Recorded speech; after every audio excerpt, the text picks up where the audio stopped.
So the one thing I think about syrups is that a lot of people overcomplicate them or think that they're very difficult. They're actually one of the easiest things to make, honestly.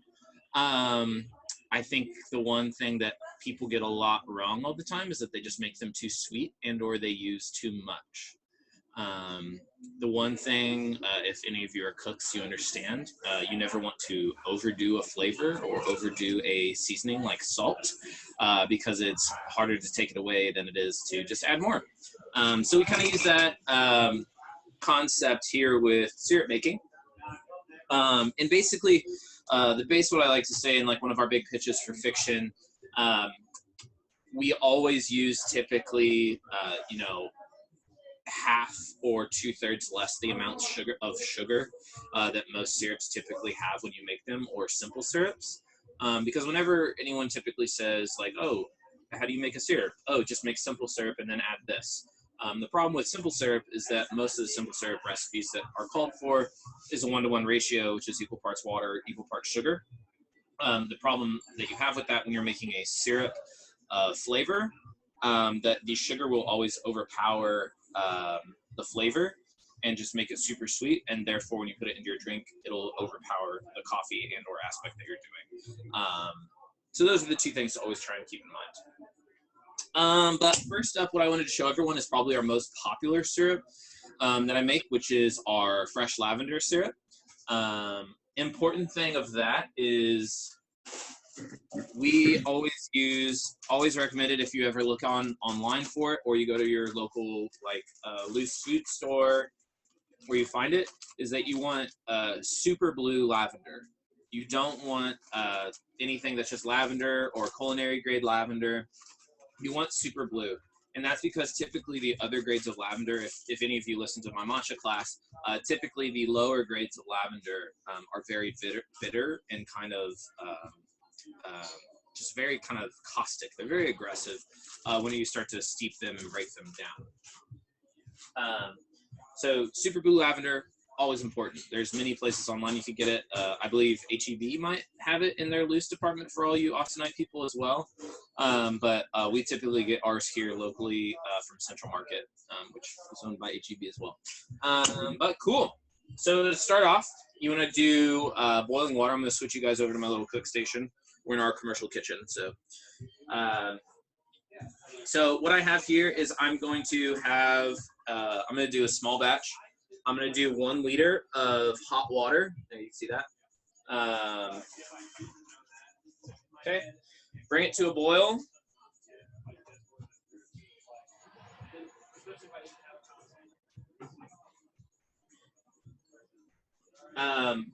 So think of lavender, since it's a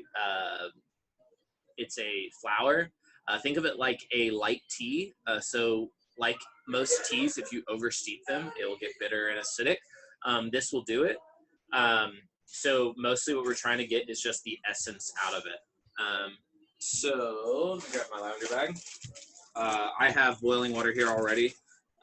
So pretty much the ratio you want to do is basically a 1/4 cup per liter. It doesn't take that much to do, but things to have prepped and ready for you is a timer on hand, so you know how long the lavender has been sitting in there. And there we go. Sorry, my phone is getting blown up. I don't know what's going on.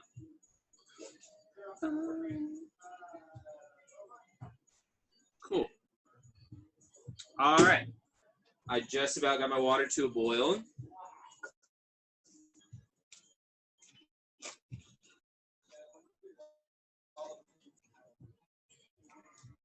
Got it.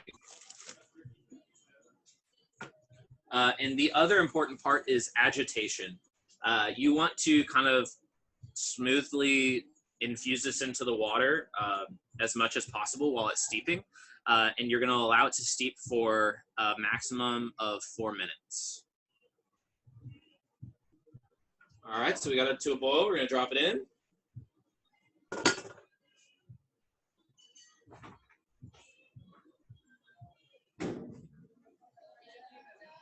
And just start mixing it in. Sorry, I had to get that spatula I dropped. So I started my timer.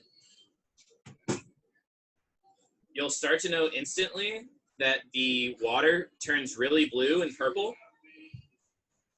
Let's see if I get it in there. Kind of can't really see it, but look, I'm trying. You can reduce the heat down to a simmer once you're kind of about 30 seconds in, because it's still going to be hot.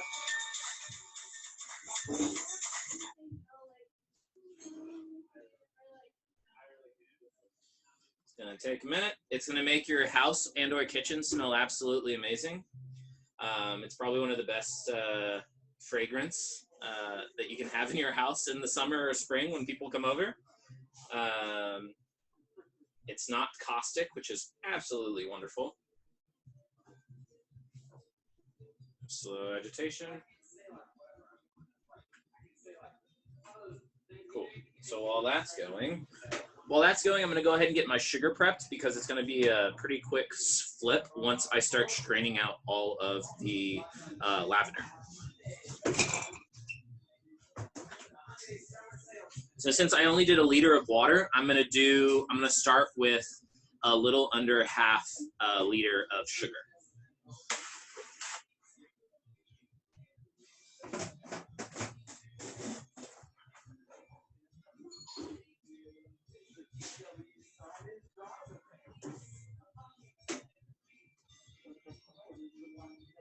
Sorry, they got some really good, can y'all hear the music in the background at all?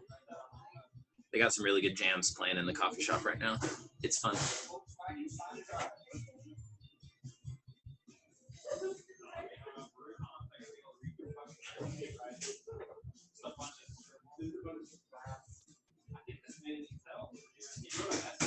All right, we're coming up at the halfway mark. I'm going to kick my heat up just a little bit more. Just bring it back to a little more of a simmer.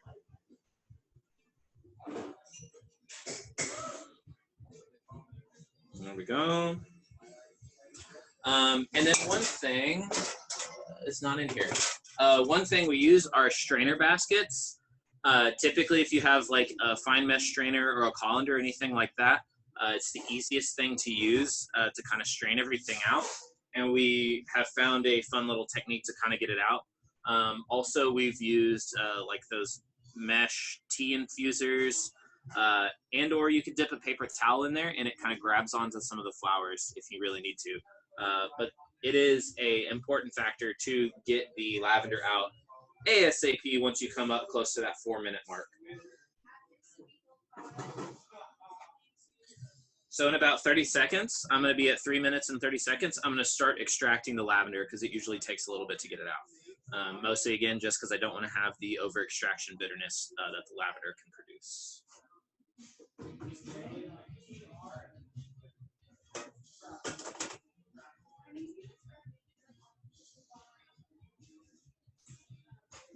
Okay, we're there. So one thing we found, since I'm using the small spatula. Oh my goodness, this is spatula. I'm going to use the butt to kind of spiral it into a kind of cyclone, tornado, hurricane, whatever you want to call it. Get it moving in one direction so you could insert your mesh strainer to extract the lavender.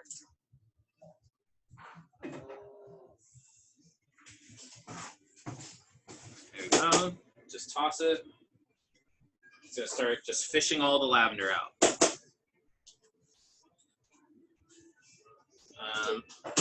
Another way I'm going to do is I'm going to do it the old school way to just drop it into a bucket and then put it back in. I don't want to take forever. Okay. You can save the used lavender. You can dry it out. It will still be very fragrant. You can put it outside. You can put it in a little bowl. It's always nice to reuse it in some form or way. Okay.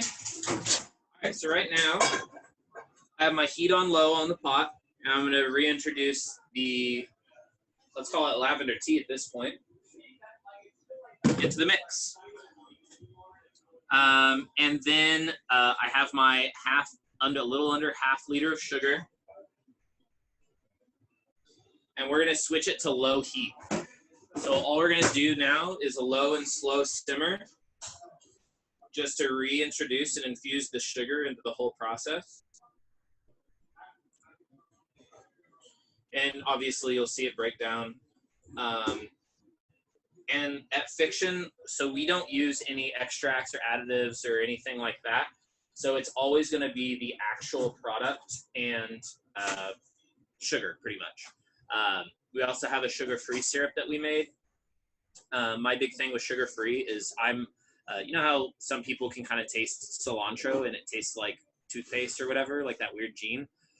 Well, there's another one where there's certain types of people that can taste any synthetic sweeteners or aspartame or anything like that. I have a very sensitive palate to that, so anything with like an alternative sweetener, I absolutely can't stand. But as the coffee shop, that was probably one of the most requested items that we typically always get. And so through a lot of work and research, I found this monk fruit and erythritol combo is the best combo to do that. You just have to keep it a little warm or else it will crystallize up. But it has a great sweetness. It has, and everything like that. Works well with lavender, works well with chamomile. It works mostly great with herbs, not too much with other kind of heavy stuff like chocolate or anything like that. Cool. So basically I'm at 6 minutes total. So at this point, it's had enough time to kind of infuse. I'll get a tasting spoon and just make sure it's all swirled in there, blow on it.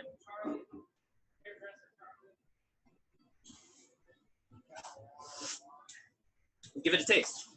So it's actually perfect. We got it right on the first go. Sometimes, as I was mentioning earlier, of using fresh products, it's not always consistent across the board as far as flavor goes. So that's why whenever you're making a syrup or making something, you want to taste it while it's still kind of on that finishing stage to see if you either need to add more water because you made it a little too sweet, more products because it's not flavorful enough, or add did I say add sugar? Yeah, add more sugar if it's not kind of sweet enough for your liking. But yeah, this is a perfect lavender. Like for our coffee that we do, we always choose items and syrups that pair well with the coffee we use. So the coffee we use on espresso, for example, is our hologram blend, which is chocolatey and fruity kind of coffee profile that comes out. And so adding, you know, these fresh herbal, floral notes to it kind of just kind of helps assist and combine with the coffee versus try and mask the coffee. That's a big thing that a lot of syrups do. Cool. So let me package this one up real quick. And then I'll move on to vanilla and mocha, which are probably the most popular syrups made anywhere. Hey, Spencer. Brent asked, what's the typical shelf life without any added preservatives? Oh, yes, sorry. It's supposed to without any added preservative. Oh, yeah. So typically, it's about a month, honestly, that we find, and it's like a month of not using it. We found for how long it lasts. For ourselves here in shop, we typically go through it in about 2 weeks or less. The one thing you'll run into, so how we store all of our syrups are in like what people classify as kombucha or snap tap bottles, which help preserve it a little better and easily take it in and out of the fridge at night, make sure it's refrigerated whenever you're not using it. So that is that. Trying to think what else. Oh, the important thing of using these bottles is cleaning them properly. If you sometimes don't get it clean enough and you store it and it's used for some time, it'll create mold in the parts of the spout that you'll be able to see it, and that's not from what you made going bad. That's from the bacteria that was already existing in that bottle. So cleanliness of the inside and out of these bottles is very important for the longevity of your syrup. Cool. All right, next up, I'm basically going to show you how we make our vanilla and also our mocha. Because our mocha that we use our vanilla syrup in it as well. A vanilla mocha tastes absolutely amazing. compared to other milk chocolates or any other mocha powders that you would typically use. Sorry, coffee break. But did that answer that question for you, Brent? Good, cool. Awesome, awesome. All right, so for this one, since we actually need it in the shop, I'm going to transition into our large pot. It is a very large pot, but nonetheless makes it very simple. So what I'm going to do is make our vanilla syrup.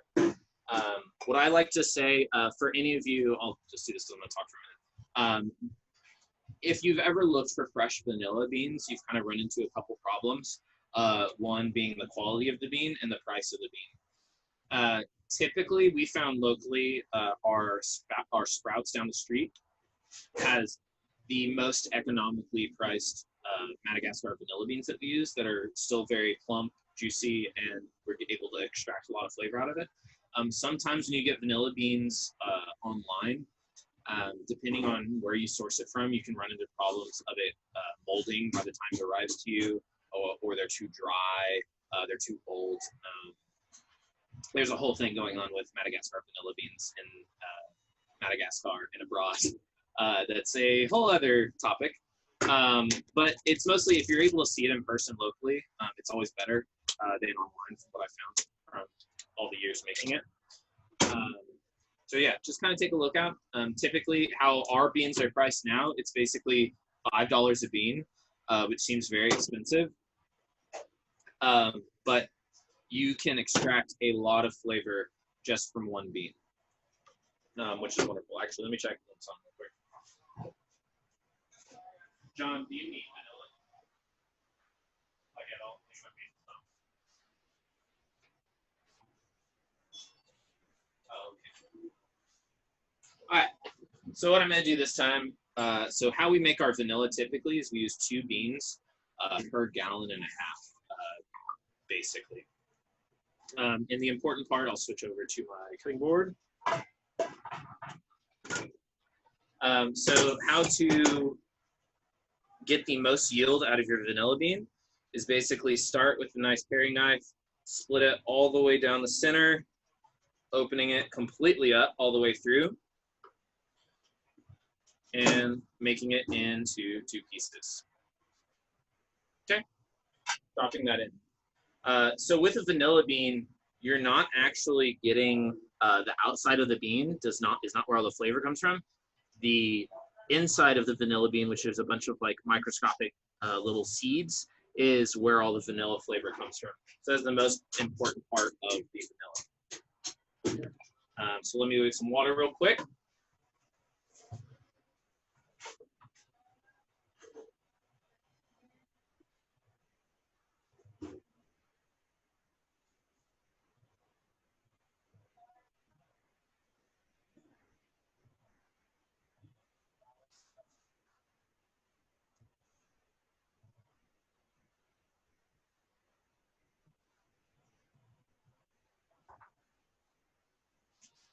All right, sorry about that.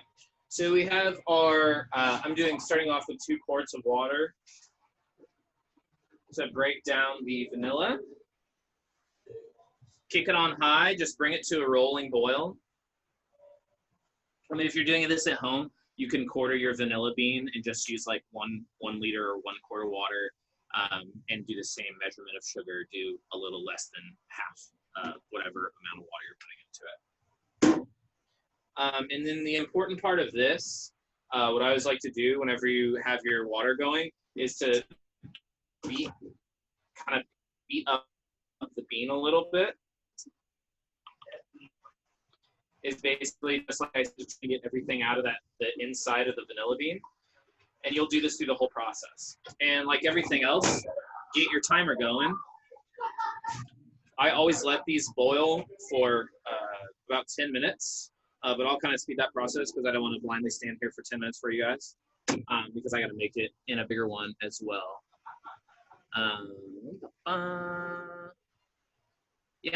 Yeah, I don't know how well a vanilla bean would grow, actually, Dave. I've never even thought of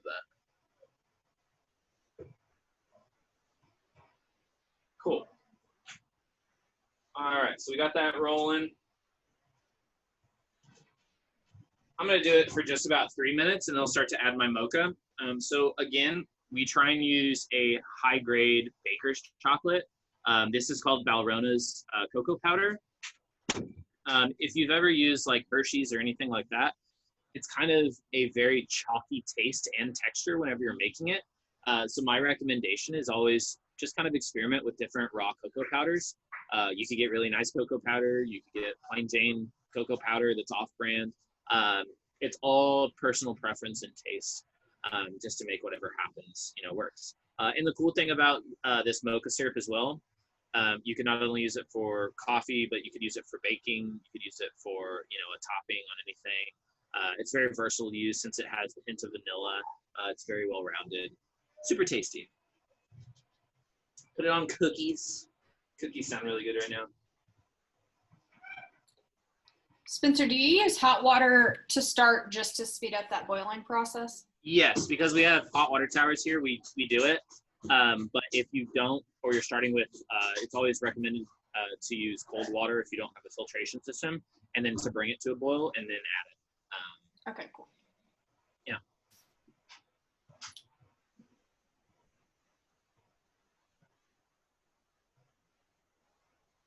Oh, dang. With that greenhouse knowledge, that's what I'm talking about. Actually, a greenhouse is something I've always wanted to do. And I know I'll never do it in my life. It is far too much work.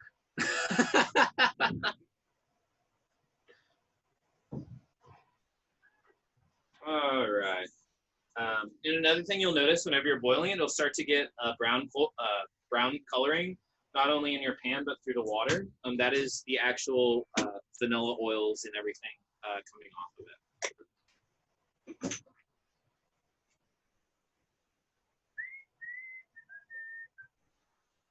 Cool.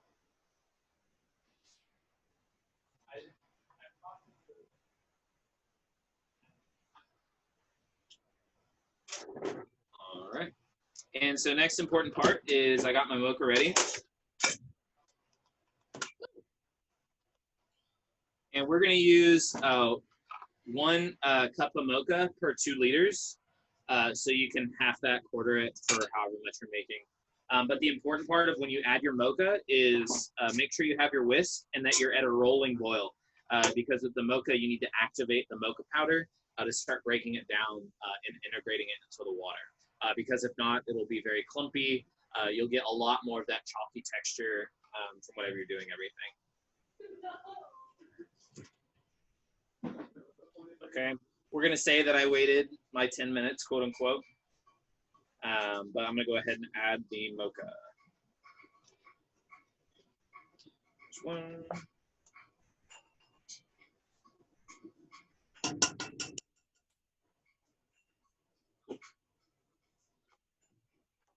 All right, so I got the whisk, breaking it in there.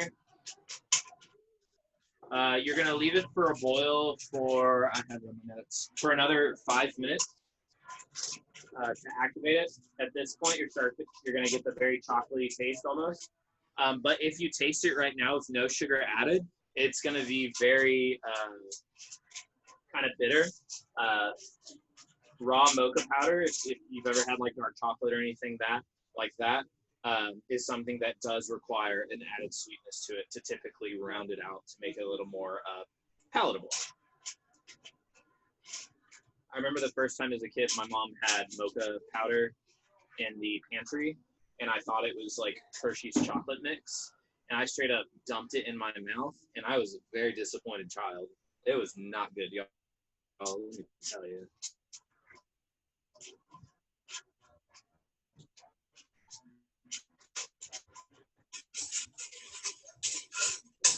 All right, so you'll notice whisking and moving this while it's boiling with the mocha is very important, because if not, it will start to kind of build and overboil, and it can get everywhere on your pan, and that's just not fun to clean up. So constant moving and adjusting while you're doing it, very important.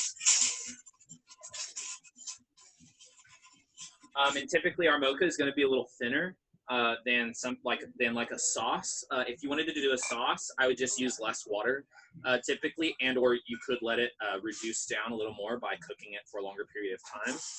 But we typically do syrup, more liquidy syrup, because it's always easier to blend and incorporate into our drinks without stirring it than a sauce is.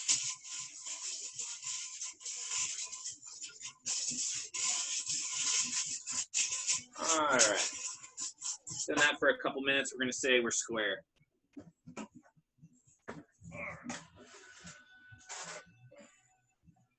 All right, so I did 2 liters of water, so I'm going to do a full liter of sugar, so I'm halving the amount.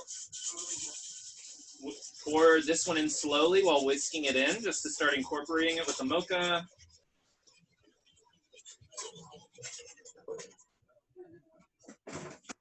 And always remember, less is more.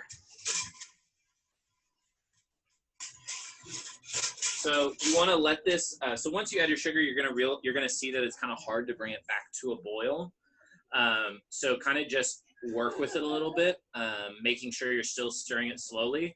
But once you add your sugar, you don't want to leave it to a boil for too long, because you could start to burn your sugars, and it'll start as caramelization, but it quickly go to burnt, and it'll ruin your whole entire batch.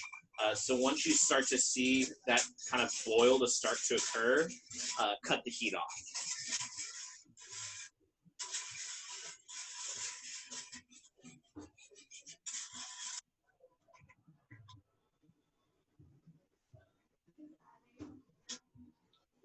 All right, so we're getting to that boil point on mine.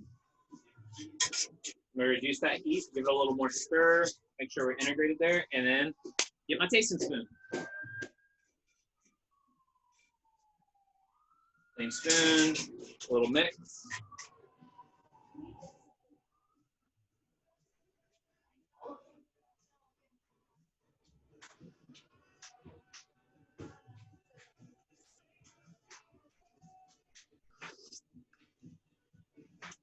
Pretty good. So I actually am not getting too much of a mocha flavor, probably because I didn't wait long enough. But what I'm actually going to do in this sense, I kick the heat on, and I'm going to add a hair more mocha powder. As you start making syrups, you'll start to understand and taste, through a lot of tasting, the different kind of flavor components of sugar, like a sweet sugar versus like a flavor sugar. It'll be the biggest difference between like a Hershey's chocolate and a dark chocolate. I think those are the 2 biggest components. A little more mocha. And typically, I always recommend, I don't want candy in my drink. I want something nice, tasty, so I can sip on it. This also works great for milk chocolate or hot chocolates. I thought I didn't say that earlier, but it's pretty obvious. Oh, yes, Jade actually asked a perfect question. Previously, we used a different recipe for our mocha. We added a partial baker's milk chocolate as well. So there is a strong reason why we do not use milk chocolate any further.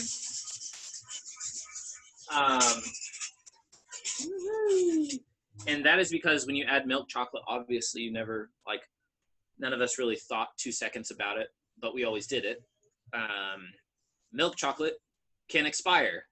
When something expires, it creates gases. And what happened on one fun holiday weekend while we were closed, someone left one of our Pop Top bottles completely closed and not in a fridge. And so it decided to start to rot over the weekend. And we actually had the location closed for a week. So we didn't, it was sitting like in a corner. And then John, our manager here, was like, that's kind of weird, because it just looks like a solid chocolate, like hunk of chocolate in here. He's like, oh, that's interesting. So he opened it, and when he opened it, he looked at it and just popped it open, and it absolutely exploded like a shotgun into our whole entire coffee shop. Went on the ceiling, went on the walls, and he started gagging because the chocolate had fermented in the bottle because it was in its own ecosystem, and it went absolutely everywhere. And he threw away his clothes that he was wearing that day. So, note to self: always, if you're using milk chocolate, keep it refrigerated and carefully open the bottle. Cool. All right. So I added that powder. Let me get a new spoon.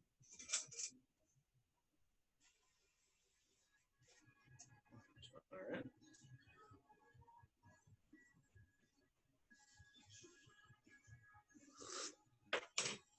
Primo. All right, so now it's very chocolatey, has a little bit of sweetness there, but it's going to pair well with our coffee and or whatever we're making. And if I can, let me see. Use this. You can see how liquidy our chocolate. It kind of reminds me of like Willy Wonka and the Chocolate Factory and the Chocolate River. Pretty much a chocolate river what we got going on here. But yeah, let me see. Oh yeah, Jade. Yeah, Jade knows where the last bits of chocolate on the walls exist. Yeah. Does anyone have any other questions or anything that they think I missed, or any other syrups that they have questions about making? I kind of just did, you know, the most popular ones that we have.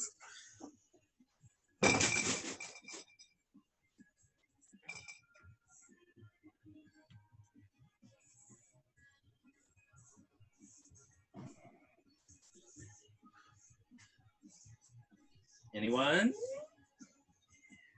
Has anyone been to another coffee shop or another place where they've seen a very weird syrup or anything they were really curious about at any point? I'm always curious about that.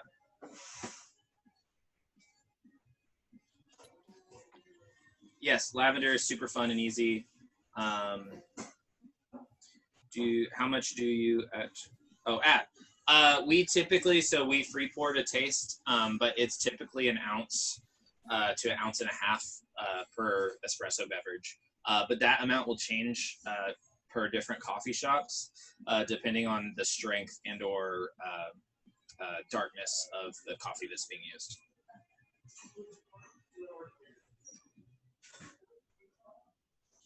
It's one of the interesting things where people are always like, can I have one pump of this, one pump of that? I was like, well, we don't actually pump, but yeah, we get you. The one thing we always ask is, which is what they're trying to go for, is how sweet or not they would like. So we'll always ask that. So the first two don't matter, Brent. So typically we'll put syrup in it first, then espresso, and then the steamed milk. Because whenever you pour your steamed milk onto it, it'll incorporate both things into the cup.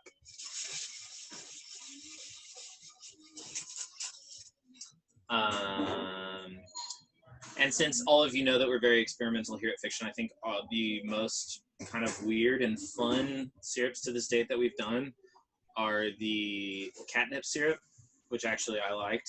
It tastes like a sweet tea syrup, and it brought a lot of cat people out. It's wonderful. And then one John made was a black pepper syrup, and with the coffee and milk, I really didn't like this one. It tasted like biscuits and gravy. Like it tasted like you were just drinking gravy. It was not exciting. So we did not put that one on the menu. It was too weird. And then some of the classic favorites is like a habanero that we had, some other stuff like that. But yeah, awesome. Well, yeah. Well, if no one else has any, I made an experimental cream cheese latte for cream cheese latte. Oh, that is very interesting. I like that. I almost can, like, I'm thinking of, literally, it just came into my mind, like, almost like an affogato, like where ice cream and you pour the espresso on top, but instead it's just a block of cream cheese and you pour the espresso on top.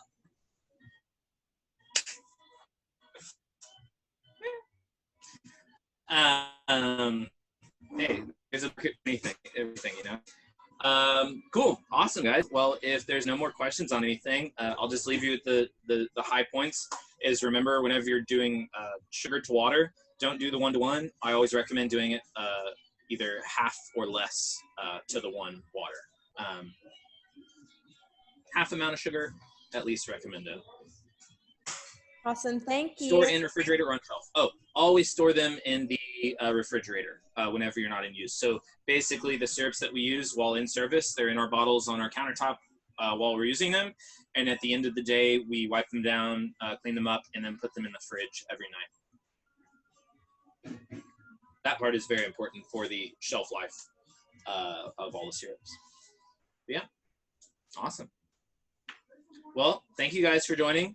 I'm glad it was a fun little cooking time. It was good seeing everyone. That was so good. Okay, see everybody later. Thanks, Spencer. You guys have a good one. Bye. Bye.